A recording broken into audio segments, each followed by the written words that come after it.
The name is Dr. Nelson Ogunshaki, the Chief Executive of Association for Consultancy and Engineering, based in London. We represent a company of over 600 doing 10 billion of consultancy and engineering. Today is a message across to AFBE in Scotland for your special gala dinner.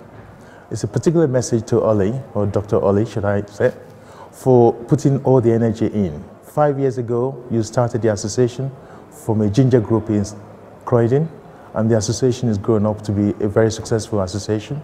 And I'm delighted as one of the advisory board member to send this message. I know today you would love me to be there, but unfortunately I can't join you. This is a message to congratulate you for your first anniversary. I'm sure you're going to have a fantastic evening, and the delegates are going to enjoy themselves. I think it's a pleasure to actually have the Scotland, cabinet supporting you. Yesterday I was with the second deputy to the First Minister, Nick, and she sends well wishes to you as an association. I think having started what you started, seeing the quality and the expertise of black and minority people in Aberdeen and across the whole of Scotland, I think it's a wonderful event. I wish you all the very best, and I hope the whole evening goes very well. Take care. God bless. Hi, I'm Patrick Clark. I'm Director of Network Operations, which means I look after the power, electricity, to the southeast of England. Absolutely delighted to do that, but even more delighted tonight to be saying congratulations and well done for your gala evening, Ollie and the team. Really proud of you. I'm currently at the AFB session in the south. Fantastic evening. I know yours will be as good, if not better. Thank you. Have a good night. Hey Ollie, hope you're well, my friend. Sorry I can't be there with you in Bonnie, Scotland, but I wish you every success up there. Just like to say that I will be doing my mighty introductions to you when you're ready, so we can get some work placement going up there as we have done in London. Wish you every success, and I'll look forward to seeing you soon, my friend. Take care. Bye-bye. Hi, this is Chion Wara here, Shadow Minister for Innovation and Science, and I've heard so much about Aberdeen and also the great engineering talent that there is in Aberdeen that I'm absolutely sure that I am going to be visiting Aberdeen very soon. My constituency, my home is in Newcastle, so it's not so far to go. But in the meantime, I just wanted to say hi tonight. I hope you have I'm sure you will have a really great evening. And to congratulate really the AFBE on the work that they have been doing, which is so important. There's great engineering talent in Aberdeen, clearly. And I remember when I studied engineering, I left without very much idea of what the world of work was like. I just knew that it was going to be more interesting than lectures, and I was right. But the work that you've been doing in helping engineers to transition, student engineers to transition into the world of the work, that's going to be really important, making sure that you can take up the leadership roles that we need young black and minority engineers, ethnic engineers, to be taking up and to be the role models and the inspiration for the future. So congratulations, and you have a great evening. Thank you.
I was going to start by saying that I think you all deserve a round of applause for turning up and turning up on time. So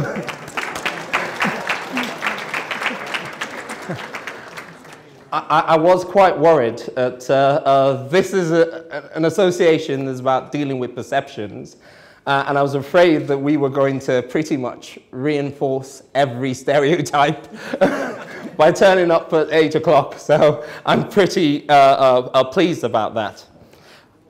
I'm just going to go through a bit about AFBE and about this event. And everything I'm going to say should be taken, to heart and should be seen as useful, except this, what I'm about to say. I was looking on Facebook and I saw this. A cab driver picked up a nun.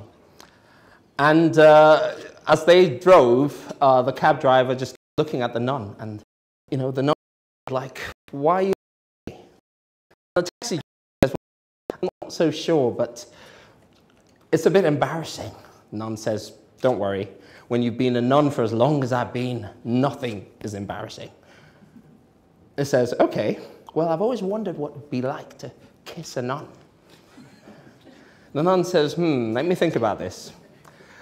You have to be Catholic and you have to be single. I am Catholic and I am single, says the taxi driver. Says, all right then, pull up down this alley. The nun fulfills his fantasy.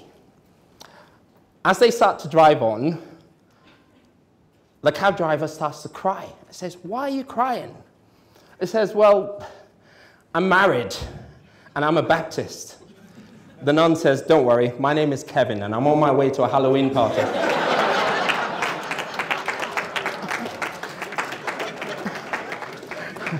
It's all about perceptions, folks. And that's what we're here to talk about. Now, as engineers, it's not too much of a surprise that we've chosen to talk about energy today. I mean, energy is pretty much everything that we do. And so I'd say engineering is pretty much energy management. Take process engineering, for example. If you were to start working in a company, fresh from uni, you'd probably be given one of the simplest tasks you're probably asked to do is size a line, size a pipe. That's based on the Bernoulli principle that is derived from the law of conservation of energy, which pretty much says that the pressure and the energy of a fluid at any point is a function of three things: potential, kinetic, and pressure energy. And when you calculate the difference between 2 points, you calculate a pressure drop. And so we size lines based on pressure drop and velocity. So that it should come as no surprise that we talk about energy. Of course, today we're not just looking at Scotland's energy future through technical lenses.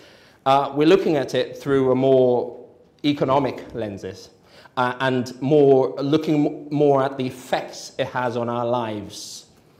And it's very hard these days not to read the news and surf the net at lunchtime, of course, and not see something about energy.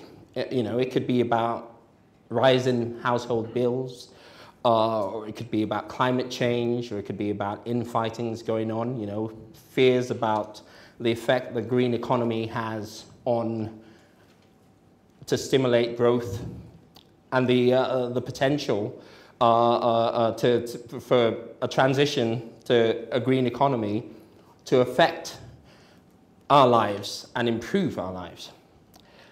And so it's very normal to talk about energy. Just last week, I was reading in the news that the energy minister had a discussion or a heated debate with the Treasury in which a grand bargain was struck. And they made agreements about how the energy policy would affect your bills. Basically, stopping the energy companies from charging you more and more just so that they could pay for new nuclear reactors and renewables. And they struck a deal that provides the framework for the energy industry to make about £110 billion worth of investment over the next few years.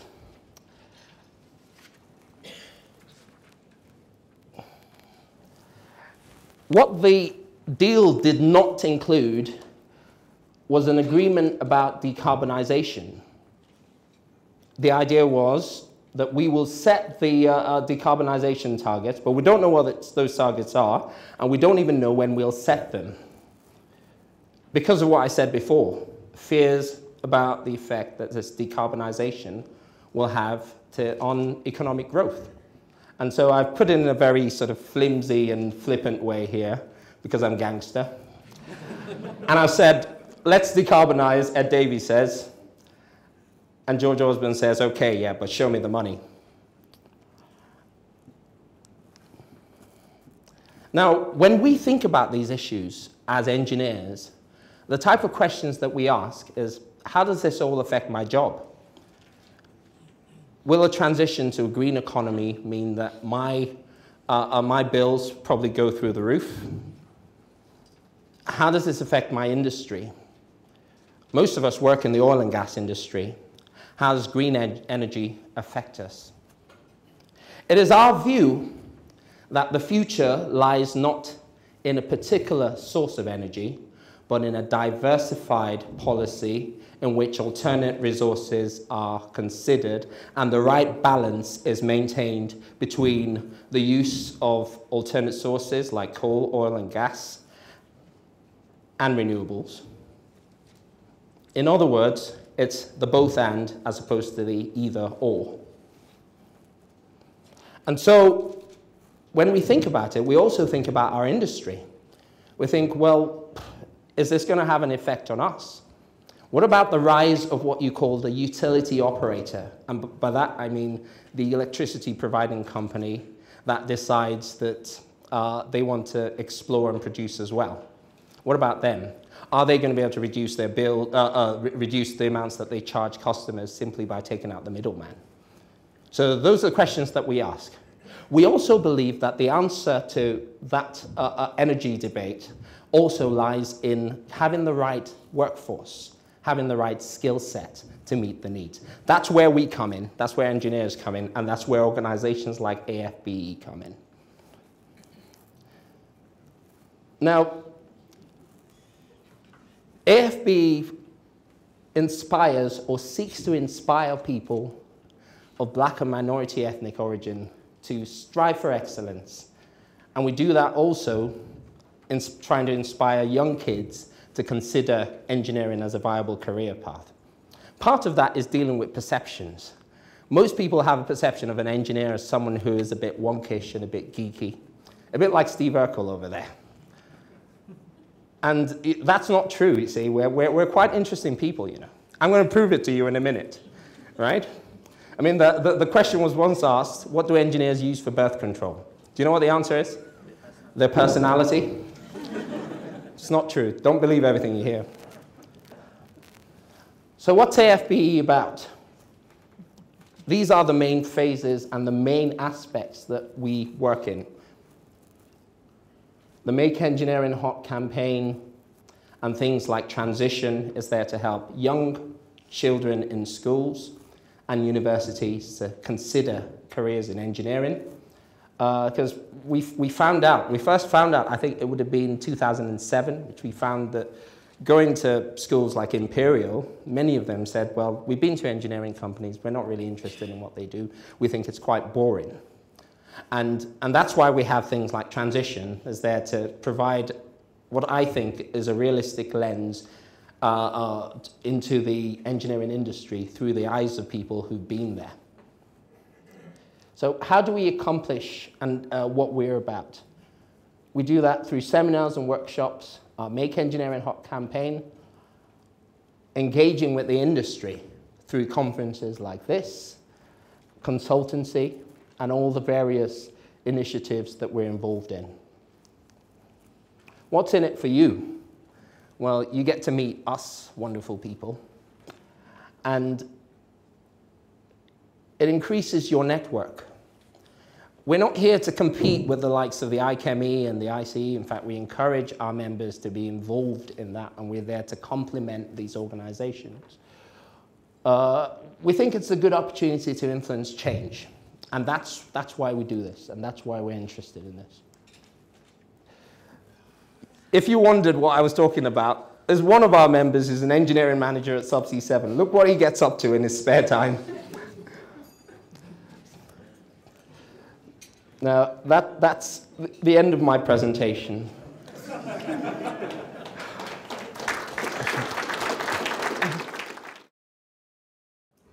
Okay, Minister, ladies and gentlemen, it's a real pleasure for me to speak to you tonight, and I'd like to thank the AFBE for this opportunity. A little about me. As Ollie said, I currently manage Apply Ultra, one of Aberdeen's most respected process and multidiscipline engineering consultancies. And I promise that I will unashamedly promote Apply Ultra in the course of this speech. Now, I expect that many of you will be surprised, if not horrified, to hear that I'm not an engineer. My background is commercial. I was a quantity surveyor, then I became a project manager. I did a degree in project management. I went on to be a business manager, as Ollie said. And my last 3 roles have been director in some shape or another. Sorry, I need my glasses to read my notes, but I can't see you if I have them up here. So if I do this, forgive the pedagogical stares. Anyway, my entire career has been spent working for contractors in oil and gas, and in so doing I've worked with most of the operating companies, and I like to think therefore that I have a fairly rounded perspective. I went straight from school at age 16 to work for an engineering and construction contractor called William Press & Son Limited. And at that time, that company wasn't in oil and gas, though its major customer was a gas board, and they did convert 90% of Britain's homes from town gas to what was the new North Sea natural gas at the time. This was 1974, and the company had one computer. They kept it in London, and it filled a very large room, and it crashed every time more than a few kilobytes of information hit it. And at that time I was told that by the year 2000 there would be a computer on every desk. Nobody believed that. That it would be doing most of our work, and that we would be working less than 20 hours a week. I'm not going to go on about the old days, but I want to pick out one thing in particular, because almost on the day I started in 1974 working, I was told by a very wise manager, whatever you do, stay away from oil and gas. It's not going to last more than 15 years, and what you're going to do after that. Well, 38 years later, I've had a great career so far, spent entirely in oil and gas, and I'm busy here wondering where the people who are going to keep the business going for the next 40 years are going to come from. And by the way, as you know, there are computers